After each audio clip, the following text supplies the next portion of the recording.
தமிழ் இலக்கிய பண்ணைக்கு மற்றும் ஒரு நன்றியை தெரிவித்துக் கொள்கிறேன். இந்த நூல் சம்பந்தமான ஒரு கதையை சொல்லி நான் மற்றவற்றுக்குள் நுழைகிறேன். ஒரு கதைங்க, ஒரு ஏழை எழுத்தாளன் ஒரு புத்தகத்தை இதே மாதிரி நிகழ்வுகளை வெளியிடுறாரு. வெளியிட்டதுக்கு அப்புறம் என்ன மாதிரி ஏற்பாடு பண்ணுறதுக்கு அவருக்கு வாய்ப்பு கொடுத்தோன்னு அவர் பேசுறாரு. அவையோர் யாராவது இந்த புத்தகத்தை விலைக்கு வாங்கிலாம் கேட்குறாரு. யாருமே முன் வரலை. இது ரொம்ப நல்ல புத்தகங்க, வாங்கி எனக்கு ஒத்துழைப்பு கொடுங்க அப்படின்னு கேட்குறாரு. அப்போ யாரும் தலையசைக்கலை.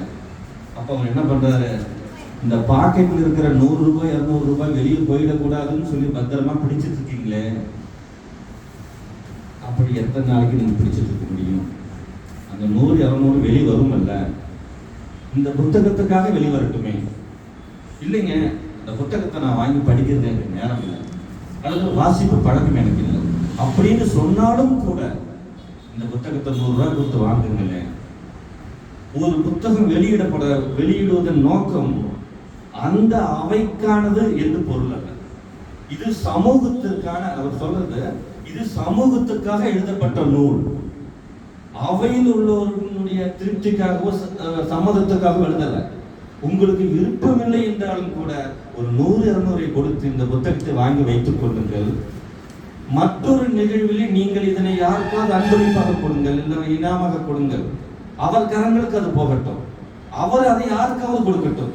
இப்படியே அந்த புத்தகத்தின் பயணம் தொடர்ந்து கொண்டிருந்தால் ஒரு சரியான இடத்திலே இந்த புத்தகம் விரித்து பார்க்கப்படும்.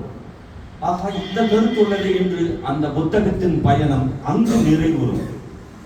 ஒரு அவையில் வெளியிடக்கூடிய புத்தகத்தின் பயணம் என்பது சரியான கரங்களுக்கு செல்லுவதற்கு நாமெல்லாம் உதவியாக இருப்போமே என்று கூறுகிறார்.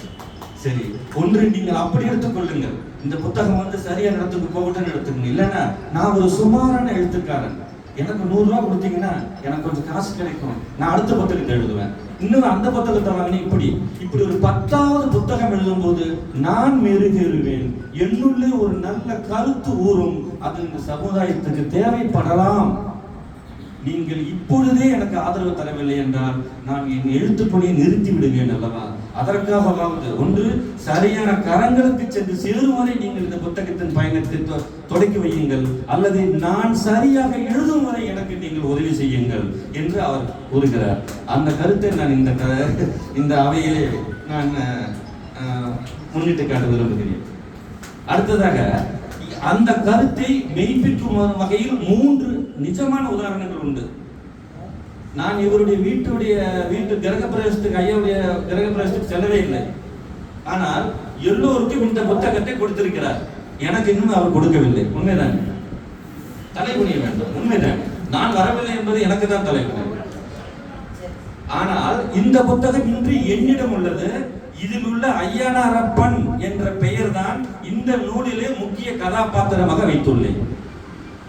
இது எதற்காக என்றால் என் கரங்களுக்கு சேர வேண்டும், என்னை போன்ற கரங்களுக்கு சேர வேண்டும் என்பதற்காகத்தான் அவர் வெளியிட்டார்.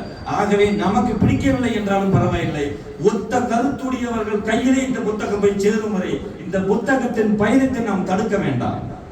இதுவும் ஒரு நிகழ்வு. இரண்டாவது நிகழ்வு, நான் திருக்குறள் வணக்கம் என்று சொன்னேன்.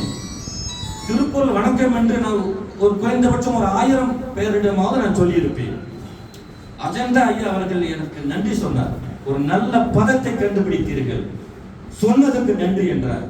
அதை விட இரண்டாவதாக ஒன்று, நான் அந்த அம்மையாரை சந்தித்ததே இல்லை. அவர் யார் என்றால் தங்கவேல் ஐயாவுடைய துணைவியார். அவரை நான் சந்தித்ததில்லை. நான் தங்கவேல் ஐயாவை அடைக்கும் போது அவர் போனை எடுத்தார். திருக்குறள் வணக்கம் சொல்லுங்கள் என்கிறார் என்னிடம்.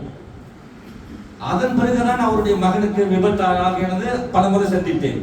இன்றும் கூட என்னுடைய அழைப்பை எடுத்த உடனேயே திருக்குறள் வணக்கம் என்று சொல்வது அந்த அம்மையார் மட்டுமே. ஆக இவர்களுக்காக நான் உருவாக்கியதாக நினைக்கிறேன். ஆக சரியானவர்கள் கையை சென்று சேரும் வரை சுதந்திரம் என்பது காந்தி பெற்றாலும் கூட அது துவங்கப்பட்டது எங்கோ 100 வருடம் 200 வருடங்களுக்கு முன்பு. சரியான இடத்திலே சுதந்திரம் கிடைக்க வேண்டும் என்றால் இன்று நாம் அந்த பயணத்தை துவக்க வேண்டும் என்ற நோக்கத்தை போல நம்முடைய நல்ல சிந்தனை வைத்துக் கொண்டே இருப்போம். மூன்றாவதாக நம்ம மருத்துவரைய சம்பந்தப்பட்டது நான் சொல்லும் போது நினைவு வருகிறது என்று பார்ப்போம். நான் நல்ல உபதேசம் என்று ஒரு கதை எழுதியிருந்தேன். அது ஐயாவுக்கு உடன்பாடு இல்லை. பெற்றோர்களை ஏமாற்றி விட்டு ஓடி போய் திருமணம் செய்து கொள்கிறார்களே, அதனால் வரக்கூடிய சாதக பாகங்களை ஒரு பட்டியலிட்டு ஒரு கதையாக வெளியிட்டு ஐயா அதை படித்து விட்டு என்னிடம் 1/2 மணி நேரம் பேசினார். இது போன்ற கருத்து எனக்கு உடன்பாடு இல்லை என்றார். நானும் சரி ஐயா நினைவிருக்கிறதா, நான் ஐயா பேசி முடித்து ஒரு 1/2 மணி நேரத்தில் ரங்கசாமி ஐயா போன் செய்தார்.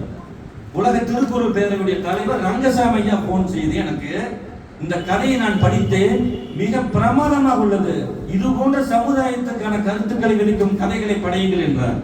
ஆக சற்று நேரத்திற்குள்ளே ஐயாவுக்கு ஒரு நோக்கம், அவருடைய நோக்கம் வேறு. இது போல ஒவ்வொரு கருத்துமே மாறுபட்டு என்னுடைய கருத்துக்கள் நிறைய ஐயா உடன்பாடு இருக்கிறது.